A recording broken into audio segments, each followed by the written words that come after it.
Okay, so how do you create a literacy program? Well, I broke my chart here into a couple parts. I have a language arts program and a social studies program, and this is an interdisciplinary approach. Here at the top, I'm going to talk a little bit about the reading part, and then we'll go into the writing part. Hopefully, Screencastify will not stop right in the middle. So, reading literature, literary analysis, reading foundational skills. Talking about reading foundational skills, fluency and decoding. Um, this has to do with phonics instruction and fluency instruction. The best strategy for fluency instruction is reader's theater, especially with poetry. But you would also work with a small group intervention for students with fluency needs in their reading, where you could basically model and um, choral read with the students in the group, or um, help coach students in their reading. Raz Kids has a fluency program that also allows students to record themselves reading and practice that teachers can then access and assess. Phonics has to do with spelling patterns. So, Words Their Way is really the text that it is the instructional manual for this.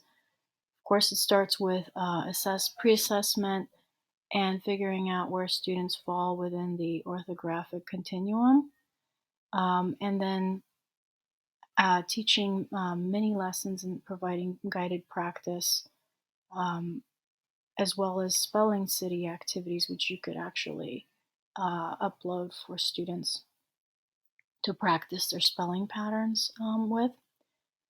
Um,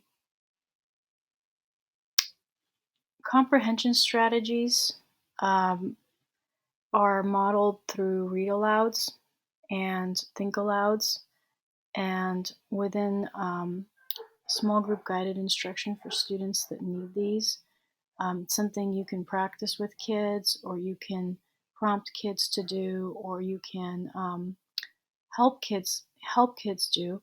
You would also be teaching this within any text that students would need comprehension strategies in order to access that, especially nonfiction and textbook materials.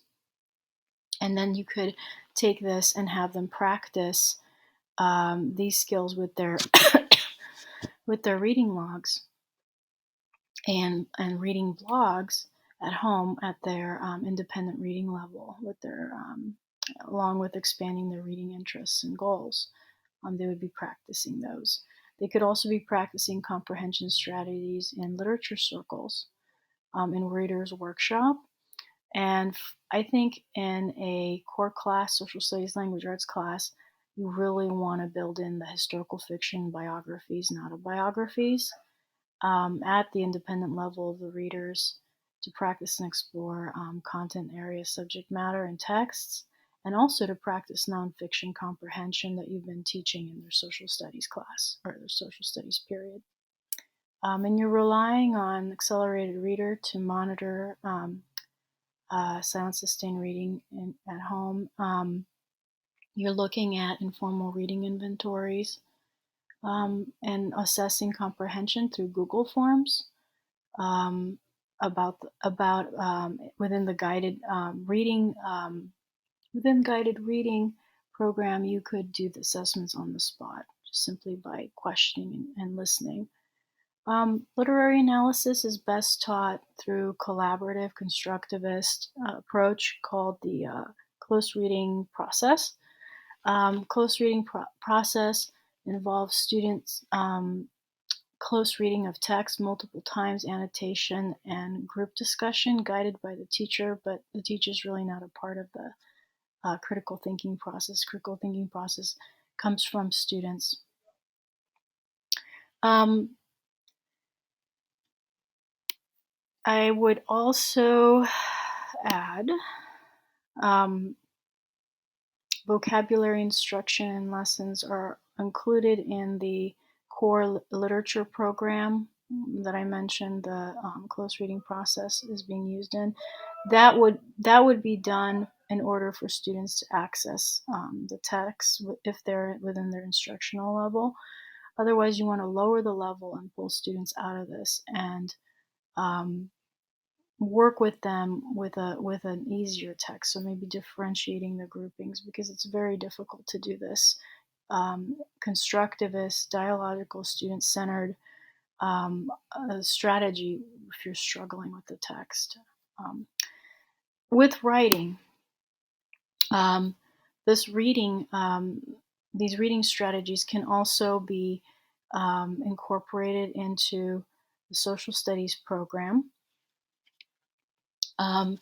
with the primary sources or historical fiction books that students are reading in Readers Workshop, and writing instruction and the Writers Workshop through many lessons. And I'm a Lucy Calkins teacher now. Our district invested a lot of training into this program this year, and it's really been a great program. So I've been incorporating the Writers Workshop model. Within that model, once students, for example, learn how to write a memoir, Write to Learn is a great activity or a great strategy for social studies and science project-based learning, because there you can have students write a memoir from a perspective, historical, character's perspective, or you could do a fictional story and make it into a historical fiction story by layering on historical information that you're gleaning from your research or your unit of study in social studies. But here, mostly what you're focusing on is really analyzing nonfiction text structure, um, learning domain-specific vocabulary, and really learning how to navigate the text and learning different types of cognitive processes. So questioning and predicting and contrasting. And what's really helpful here are graphic organizers that really match the text structures that students are working with. And the strategies that you're using here are a lot of modeling of the strategies. You could also have support through group work and project-based projects that are sort of synthesizing the information. And I really love the idea of Lucidchart taking center stage in this, because you can create something like this that I've just created here through Lucidchart. This is a very simple Lucidchart. There's so many things you can add. And then you can do a screencast like I'm doing to explain these concepts. So I'm actually modeling for you exactly what my students would be doing in order to show their learning. And this is the oral language development piece, that now the vocabulary that we've learned is embedded in our writing, is embedded in our presentation, our oral language presentation. And this would replace the multiple choice test as an assessment. I do teach test taking skills for multiple choice tests because I have found that students don't know how to take them. And it's something I train students to do in groups as an activity and not as an assessment. So that's another piece there. I also noted grammar instruction. There's grammar instruction, as you can see, is just a little part of all of this in writing, because all it really requires is a mini lesson after you pre-assess using noreadink.com, and students can practice to their heart's content using noreadink.com until they master the standard. Come on. This is the hard part.